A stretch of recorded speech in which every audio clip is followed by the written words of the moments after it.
Sebelum kita mulai materi kita pada pagi hari ini, kita awali dengan doa. Silakan Angel lebih doa ke depan.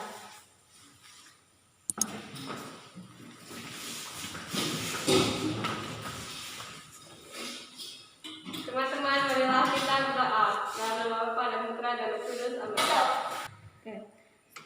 Oke. Sebelum kita mulai materi kita, Ibu akan absen terlebih dahulu ya. Maria Sofia Sekina, hadir Bu di semua ya. Baiklah anak-anak, pertemuan kita kali ini kita akan membahas tentang materi kita yaitu suara hati.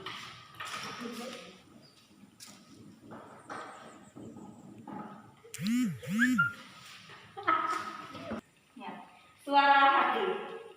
Suara hati atau hati nurani merupakan daya atau kemampuan khusus untuk membedakan perbuatan baik atau perbuatan buruk, serta menilai baik buruknya perbuatan itu berdasarkan akal budi. Jadi anak-anak kita dalam sebelum melakukan sesuatu itu, ada hati nurani kita yang mendorong kita untuk melakukan perbuatan yang baik. Dan hati nurani itu akan selalu mendorong kita untuk berbuat ke hal yang baik dibanding ke hal yang buruk. Contohnya, misalnya di saat kamu di rumah teman kamu, terus di rumah itu kamu melihat ada uang yang di atas meja, ada uang di atas meja, kemudian kamu berkeinginan untuk memiliki keinginan untuk membeli suatu barang, misalnya makanan, katakan saja makanan. Tetapi pada saat itu kamu tidak memiliki uang. Nah, karena kamu melihat ada uang di atas meja, jadi di situ kamu ingin membeli makanan itu, akan tetapi karena kamu tidak memiliki uang, kemudian kamu berpikir untuk menggunakan uang tersebut untuk membeli barang makanan kamu atau tidak. Nah, di situ peran hati nurani kamu. Di situ pada saat itu hati nurani kamu akan mendorong kamu untuk membuat yang baik, yaitu mendorong kamu untuk tidak mengambil uang itu karena uang itu bukan milik kamu. Dan suara hati itu selalu mendorong kita ke perbuatan yang baik. Untuk mendengarkan suara hati, kita harus memikirkan hal-hal yang baik pada saat itu. Kita juga harus ingat dengan Tuhan dan berdoa agar kita tidak melakukan hal-hal yang salah. Paham anak-anak? Paham. Bacaan dari surat Paulus pada jemaat di Roma. Oke, terima kasih Sofia. Ayat ini yang bisa kita ambil adalah bahwa suara hati selalu mendorong kita untuk melakukan sesuatu yang baik, dan setiap kita melakukan sesuatu ada dorongan karena kita mau melakukan sesuatu itu yang baik dengan yang buruk, dan suara hati selalu mendorong kita ke perbuatan yang baik. Sampai di sini ada pertanyaan? Ada. Silakan. Bagaimana cara menanggapi suara hati? Cara menanggapi suara hati itu adalah dengan kita dalam melakukan suatu tindakan, suatu perbuatan, kita harus berpikir terlebih dahulu. Jangan langsung melakukan suatu itu. Dan pikirkan sesuatu yang kita lakukan itu baik untuk kita atau tidak. Perbuatan itu baik atau perbuatan itu buruk. Jika buruk jangan dilakukan, dan jika baik silakan. Karena suara hati selalu mendorong kita ke perbuatan yang baik. Paham? Paham. Nah, pelajaran kita selesai, dan silakan Yosef memberi doa.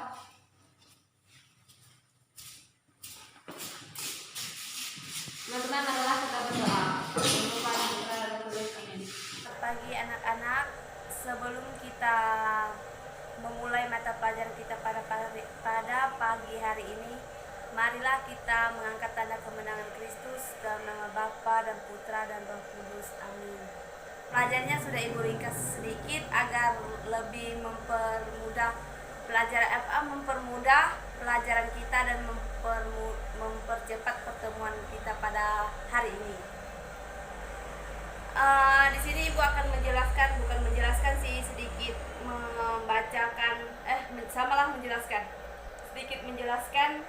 pendidikan agama Katolik itu adalah mengembangkan dan memperteguh iman terhadap Tuhan yang Maha Esa.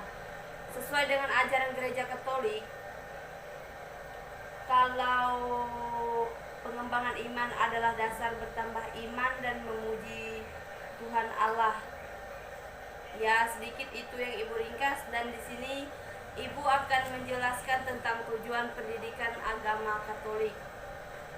Pada dasarnya bertujuan agar peserta didik memiliki kemampuan untuk membangun hidup yang semakin beriman. Membangun hidup beriman Kristiani berarti membangun kesetiaan pada Injil Yesus Kristus yang memiliki keprihatinan tunggal, yakni kerajaan Allah. Kerajaan Allah merupakan situasi dan peristiwa penyelamatan, situasi dan perjuangan untuk perdamaian dan keadilan, kebahagiaan dan kesejahteraan, persaudaraan dan kesetiaan, pelestarian lingkungan hidup yang dirindukan oleh setiap orang dari berbagai agama dan kepercayaan. Ibu sudah meringkas sedikit itu materi kita. Sekarang Ibu membuka sesi pertanyaan untuk anak-anak. Yang ingin bertanya silahkan. Ini kita akan mempelajari materi mengenai perempuan dan laki-laki itu setara. Pada pelajaran sebelumnya, kita sudah mempelajari bahwa Tuhan menciptakan laki-laki dan perempuan untuk saling melengkapi. Perbedaan antar keduanya dimaksud Allah agar keduanya saling bekerja sama dan saling menyempurnakan satu dengan yang lainnya. Pada pelajaran kali ini, kita secara khusus melihat dan menyadari kesejahteraan antara laki-laki dan perempuan. Tuhan menciptakan perempuan dan laki-laki dalam martabat yang sama dan sepadan. Kitab suci menegaskan bahwa setelah Tuhan menciptakan laki-laki, Tuhan Allah berfirman, "Tidak baik kalau manusia itu seorang diri saja. Aku akan menjadikan penolong baginya yang sepadan dengan dia." Kejadian bab 2 ayat 18. Maka Tuhan menjadikan penolong yang sepadan dengan dia. Tuhan menciptakan seorang wanita dari tulang rusuk manusia pertama itu. Kedua manusia itu ditempatkan Tuhan di Taman Eden, supaya mereka memelihara dan menguasai seluruh taman tersebut. Keduanya dianugerahi martabat yang sama, yaitu bekerja sama dan saling melengkapi satu sama lain. Laki-laki dan perempuan dipanggil untuk turut serta di dalam rencana dan karya Allah. Jadi teman-teman, laki-laki dan perempuan itu sama, tidak ada perbedaan. Apapun yang bisa dikerjakan laki-laki, perempuan juga bisa mengerjakannya. Hanya perbedaan antara laki-laki dan perempuan terletak pada kodratnya. Kalau perempuan memiliki 3 kodrat, yaitu mengandung, melahirkan, dan menyusui. Sedangkan laki-laki kodratnya adalah menjaga atau melindungi dan mencari nafkah. Teman-teman, itulah materi tentang kesederajatan antara perempuan dan laki-laki yang dapat saya sampaikan. Terima kasih. Selamat pagi anak-anak. Sebelum memulai kegiatan pembelajaran kita pada pagi hari ini, mari kita mengangkat tanda kemenangan Tuhan kita Yesus Kristus dalam nama Bapa dan Putra dan Roh Kudus. Amin. Dan hari ini kita akan mempelajari materi Aku Citra Allah yang Unik. Dan pada hari ini kita akan mengambil dari bacaan kitab suci, yaitu kita ambil dari kitab Kejadian bab 1 ayat 26 sampai 28. Jadi di sini kita sebagai citra Allah dan kita diciptakan oleh Tuhan. Kita adalah manusia, kita mempunyai pribadi yang unik. Maka dari itu kita sebagai citra Allah, dan Allah itu memberikan karunia yang berupa akal budi, kita mempunyai kebebasan dan hati nurani. Siapapun orangnya, maka ia adalah citra Allah. Ia serupa dan segambar dengan Allah. Ia wakil Allah yang ada di dunia ini. Maka dari itu sebagai citra Allah, kita sebagai manusia, kita merupakan makhluk Allah yang sempurna. Dan pada hari ini kita akan mengetahui siapa diri kita, siapa manusia itu yang sebenarnya. Dan sebelum menutup pembelajaran kita pada pagi hari ini, mungkin ada pertanyaan atau ada hal yang belum paham yang saya jelaskan tadi, boleh ditanyakan. Tidak ada? Baik, kalau tidak ada, mari kita tutup pembelajaran kita pada pagi hari ini dengan mengangkat tanda kemenangan Tuhan kita Yesus Kristus dalam nama Bapa dan Putra dan Roh Kudus. Amin.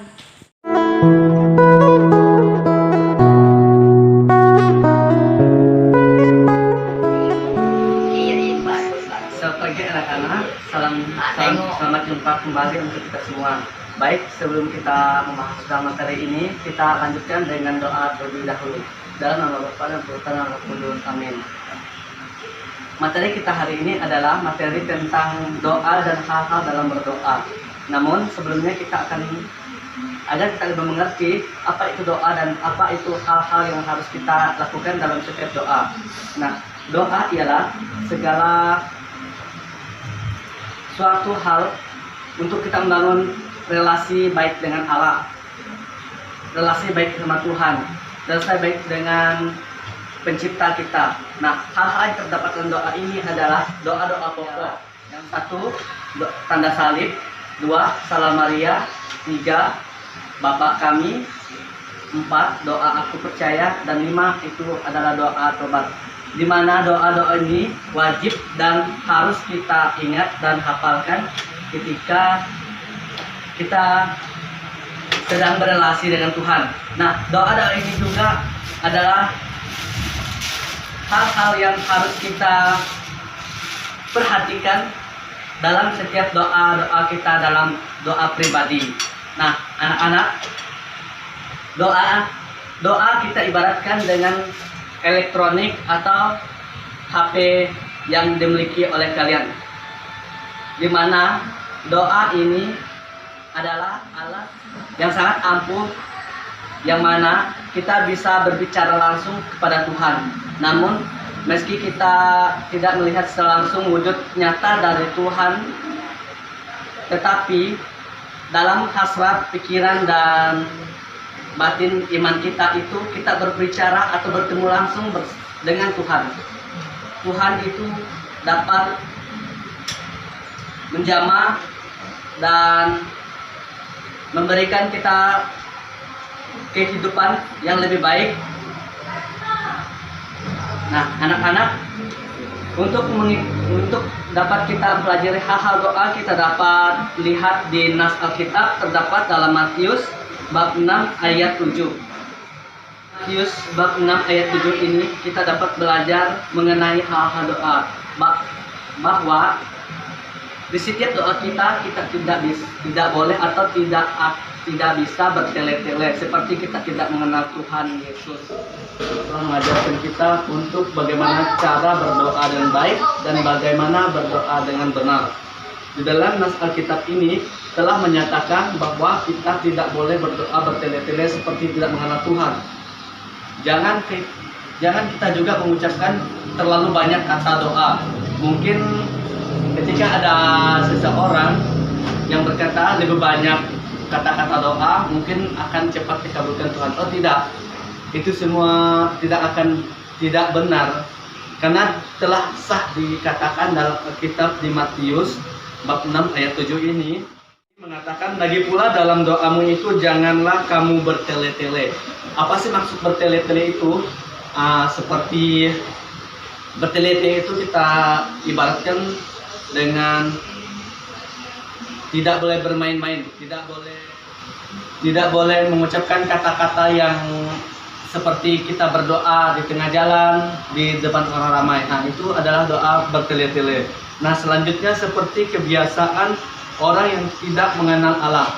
Penting kita berdoa dengan penuh iman, sukacita, dan penuh kasih.